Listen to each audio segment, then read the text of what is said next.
Cesta básica, tarifas públicas, salário mínimo. Agora, na Brasil Atual, a análise do DIEESE.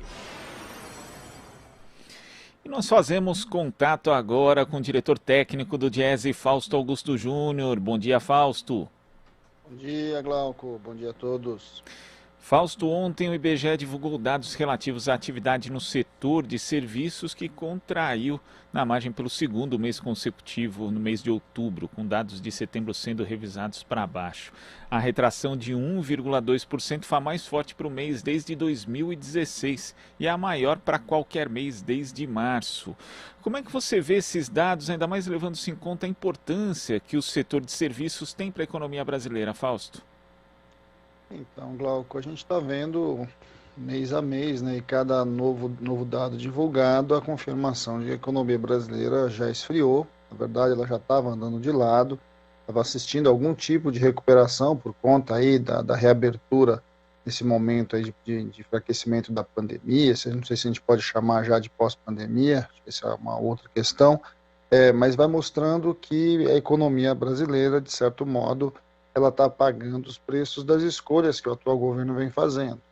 Nesse caso, a gente está muito claro que a questão do setor de serviços está vinculada, principalmente, entre outros, à elevação da taxa de juros, e vem, de certo modo, encarecendo o crédito, vai encarecendo o valor do dinheiro, vai diminuindo o dinheiro em circulação, e em meio a tudo isso, você vai esfriando ainda mais a economia. Esse dado, de certo modo, ele corrobora o dado que saiu com relação ao PIB. O PIB caminha para ser um PIB bem menor esse ano e já caminhando aí para 2 trimestres com um PIB negativo, e o setor de serviços tem uma grande participação nisso.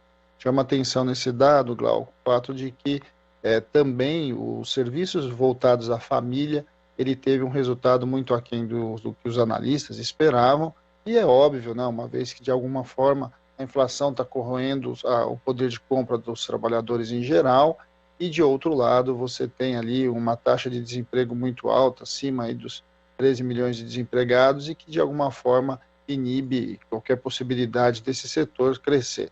Nós estamos vendo então, de um lado, vamos lembrar, o setor industrial vivendo uma crise bastante grave, o setor de serviço agora retrocedendo 2 meses consecutivos, junta-se a isso então, e aí você vai entendendo o que nós estamos vivendo. Nós estamos dizendo o tempo todo que os dados que começam a sair são os dados que vão mostrando a realidade das pessoas, e que todo mundo aí, de alguma forma, que está tendo que lidar com as dificuldades do dia a dia, as dificuldades de um país que não cresce, de uma inflação que corrói o poder de compra das pessoas, de alguma forma vão aparecendo agora nas estatísticas que, no primeiro momento, ali por conta da saída da pandemia, e por conta principalmente também lá dos efeitos estatísticos, né? Porque quando você teve uma depressão muito grande do PIB no passado, começam a se ajustar e começam a indicar cada vez mais como de fato a economia está. E é isso, a economia está parada e de alguma forma não há nenhuma perspectiva muito diferente para os períodos que vão vir, ao contrário, uma vez que todos os movimentos do atual governo são movimentos para deixar essa economia cada vez mais fria e o trabalhador cada vez com mais dificuldades aí na sua labuta, no seu dia a dia. E observando os dados do IBGE, Fausto, a gente vê aqui que 4 das 5 atividades investigadas recuaram no mês de outubro, com destaque para serviços de informação e comunicação, menos 1,6%, né? A segunda taxa negativa consecutiva, acumulando retração de 2,5% nesse período. E lembrando também que o reajuste das tarifas de telefonia fixa foi em média 7,33% nesse mês. E a inflação também foi responsável pela queda no serviço de transporte aéreo de passageiros, com redução pelo segundo mês consecutivo. Então, com a inflação combinada com uma política contracionista colocada em prática pelo Banco Central, não tem como a atividade econômica se recuperar, Fausto? São fatores negativos na economia que vão se retroalimentando? É muito difícil, Glauco, porque nesse caso o que a gente está assistindo, não há a menor dúvida, que o preço do dinheiro faz muita diferença nesse momento.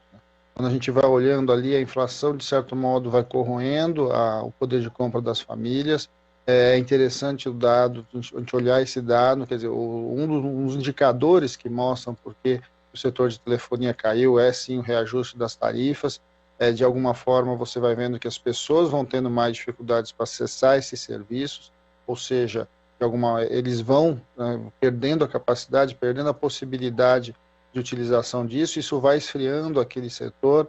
E, por outro lado, nós estamos no final de ano, né? Vamos lembrar que muitas das compras, muitas das possibilidades de utilização deveriam estar acontecendo por esse período, e de alguma forma que a gente não vai vendo, porque o poder de compra já foi basicamente encolhido, né?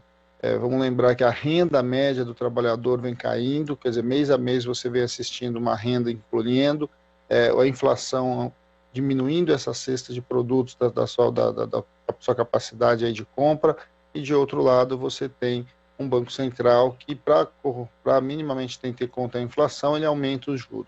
Quando ele aumenta os juros, ele retira mais dinheiro da economia. Quando ele retira dinheiro da economia, esse dinheiro que não circula, de certo modo, vai fazendo falta, vai paralisando uma economia que, na verdade, já está parada.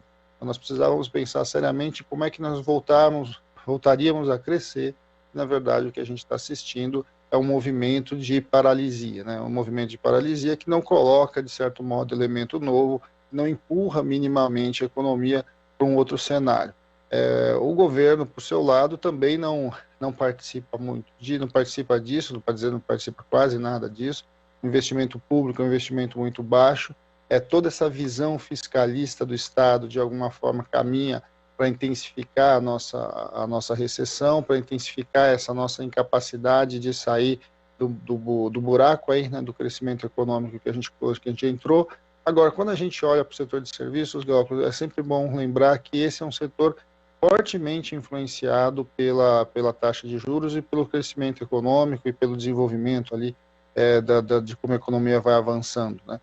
O setor industrial tem suas características mais estruturais, mas o setor de serviços ele reage efetivamente de acordo com o andar da economia.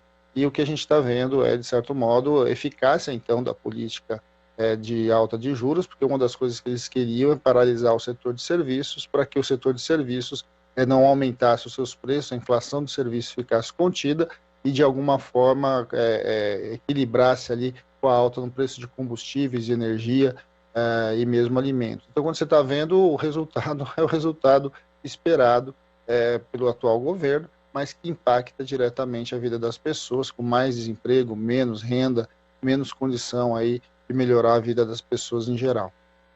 Quer dizer, a pretexto de combater a inflação, na verdade o Banco Central e o governo acabam devastando na prática a economia. E Fausto, tem aqui dados também relacionados à questão da geração de empregos, né? Você mencionou que o fim de ano é tradicionalmente um período em que o setor de serviços fica mais aquecido, mas a Confederação Nacional do Comércio de Bens, Serviços e Turismo decidiu reduzir a projeção de contratações temporárias para o Natal nesse ano. A nova previsão agora indica a abertura de 89.400 vagas, o que na prática representa um corte de quase 5 mil postos frente à estimativa anterior para 2021.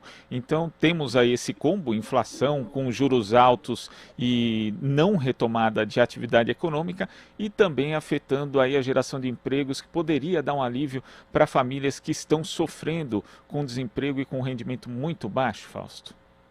Aí de novo, né, Glauco? Quer dizer, as famílias que estão com menos renda, elas tendem a viajar menos, tendem a comprar menos, tendem a minimamente ali sair, né, deixar um conjunto de serviços que são considerados muitas vezes supérfluos, né? Os bens de primeira necessidade, pagamento das contas, é o que de certo modo dinamiza, são priorizados, né? Então essa lógica aí do final do ano, que sempre puxa a economia, ela também já está mais fria, né? Vamos lembrar também que com essa história também agora de mais uma variante chegando, muitos dos viajantes começam a repensar, né, para onde vão, se não vão. O próprio fechamento, né, de uma série de países, tudo isso, de certo modo, vai influenciando um setor, e aí sim, né, foi drasticamente afetado pela pandemia. Tinha expectativa de melhora agora, mas todas as questões, sejam nacionais, aí, do ponto de vista da economia em geral, da capacidade das famílias, né, de dar o passo aí, de poder fazer um final de ano diferente, juntando com o que nós estamos assistindo no mundo, aí, com a nova variante se espalhando e as restrições voltando a se estabelecer, vai de novo se esfriando. É algo bastante triste, né? Porque é um setor bastante importante, emprega uma quantidade bastante grande de pessoas. E vamos lembrar, né? Nesse caso, são pessoas que estão na base da pirâmide e, de alguma forma, buscam o seu rendimento vinculado a esse setor de hospedagem, turismo, restaurantes, etc. Então, a gente sabe que, de alguma forma, tudo vai se juntando nisso que vai explicando o que é o aumento da desigualdade no Brasil e, de outro lado, aí, a baixo crescimento econômico que a gente vem sentindo aí nos últimos períodos e que, de alguma forma, está cobrando aí o seu preço. A não ação do governo é algo bastante importante para se destacar. O governo deveria estar à frente dos movimentos para o crescimento, para a retomada do crescimento, deveria estar à frente no próprio controle da pandemia, né, algo que a gente está vendo aí, de alguma forma, está muito longe disso, até ao contrário, e aí, nesse caso, dificulta, porque aumenta a instabilidade, aumenta a insegurança. Tudo isso vai corroborando aí para um final de ano bastante complicado, em especial para famílias mais pobres, em especial para a maior parte do Brasil, de alguma forma está pagando um preço muito alto das irresponsabilidades do atual governo. Fausto, muito obrigado pela sua participação aqui no Jornal Brasil Atual. Até a próxima. Até a próxima, Glauco. Bom dia a todos novamente. Bom dia. Conversamos aqui com o diretor técnico do Diese, Fausto Augusto Júnior.